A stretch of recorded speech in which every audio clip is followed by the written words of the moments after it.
додгоҳи олии Русия ҳизби наҳсати исломии Тоҷикистонро ҳизби террористӣ эълон кард.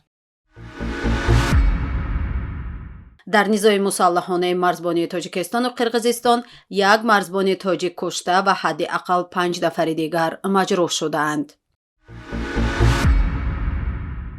муҳаммади Султон, рӯзноманигор ва афсари муттафии Кумитаи давлатии амнияти миллӣ ба 7 соли зиндон маҳкум шуд. русия сай дорад аз Тоҷикистон лавозимоти ҷангии пасмондаи давруни шӯравиро бихарад.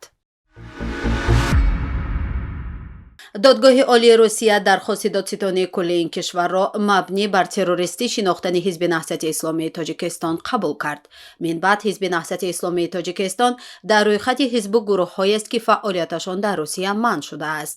Мурофиаи додгоҳӣ имрӯз 14 сентябр паси дарҳои баста баргузор шуд ва хабарнигорон дар он ҳузур надоштанд. қаблан мақомоти ҳизби наҳсати исломии Тоҷикистон гуфта буданд, манъи фаъолияти он дар Русия чизеро барои ин ҳизб тағйир намедиҳад, чун дар ин кишвар фаъолият надорад, аммо имкон дорад ҳазорҳо шаҳрванди дигари Тоҷикистон бо иттиҳоми узвият дар ҳизби фаъолияташ дар Русия мамнӯъ зери таъқиб қарор гиранд.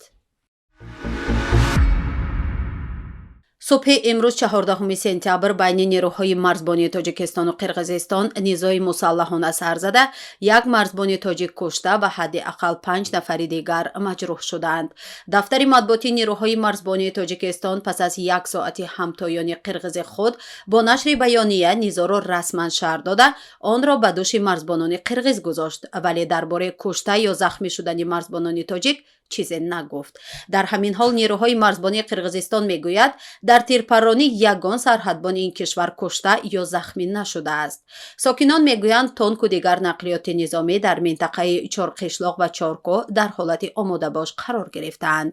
субҳи имрӯз 14 сентябр хадамоти сарҳадии Кумитаи давлатии амнияти миллии Қирғизистон хабар дод, ки зимни адои масъулият дар маҳаллаи Булакбаши ноҳияи Баткенти вилояти Баткент, гурӯҳи сарҳадбонони Қирғизистон гурӯҳи сарҳадбонони Тоҷикистонро мушоҳида кард, ки бо шикасти шартномаҳои қаблан байни ду кишвар имзо шуда, дар қисмати хатгузорӣ нашуда мавқеи низомӣ гирифтааст. ин ниҳод даъво дорад, ки сарҳадбонони тоҷик бо нодида гирифтани талабҳои қонунии ҷониби Қирғизистон ба самти онҳо оташ кушодааст. дар посух сарҳадбонони қирғиз низ аз силоҳ кор гирифтанд. байни ду ҷониб тирпарронӣ мутақобил сурат гирифта, ҷониби Тоҷикистон гӯё аз минаандозҳо истифода кардааст. шарҳи ҷониби Тоҷикистон баръакси ин аст. муҳаммади Султон, Маҳмад Султон Мавлоназаров, рӯзноманигор ва афсари муттафии Кумитаи давлатии амнияти миллӣ аз ҷониби додгоҳи Синои шаҳри Душанбе ба 7 соли зиндон маҳкум шуд.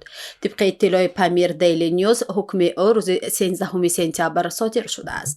афсари пешини амният бо иттиҳоми даъвати оммавӣ барои амалӣ кардани фаъолияти экстремистӣ тариқи интернет ва таҳқири ҳокимияти давлатӣ тариқи шабакаҳои иҷтимоӣ айбдор дониста шудааст.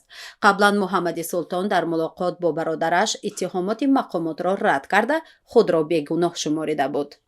Маҳмад Султон Мавлоназаров, ки 72 сол дорад, дар Кумитаи давлатии амнияти миллӣ ва қаблан солҳои 70-уми асри гузашта дар рӯзномаи Комсомоли Тоҷикистон кор кардааст. ӯ солҳои охир дар саҳифааш дар Фейсбук фаъолияти мақомоти Тоҷикистон аз ҷумла Кумитаи давлатии амнияти миллӣ ва роҳбарони онро танқид мекард. русия сай дорад аз Тоҷикистон лавозимоти ҷангии пасмондаи даврони шӯравиро бихарад ва дар ҷанг алайҳи Украина истифода кунад.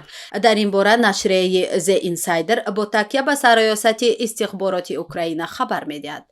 дар хабар омадааст, ба наздики хадамоти федералии ҳамкориҳои ҳарбии техникии Федератсияи Русия бо дархости интиқоли мушакҳои 220 мм ураган ба Вазорати мудофиаи ҷумҳурии Тоҷикистон муроҷиат кард. русҳо ҳамчунин ба лавозимоти ҷангии худгарди то 203 мм пион ва муҳаррикҳои УТД-20 барои БМП-1 ва БМП-2 таваҷҷӯҳ доранд, ки дар анборҳои низомии Тоҷикистон ба миқдори зиёд нигоҳ дошта мешаванд. ҳамчунин гуфта мешавад, Русия ба низомиёни мустаъфӣ ва кормандони Вазорати умури дохилии Тоҷикистон пешниҳоди имзои қарордод бо нерӯҳои мусаллаҳи Русия ва ширкат дар ҷангҳои зидди Украина кардааст.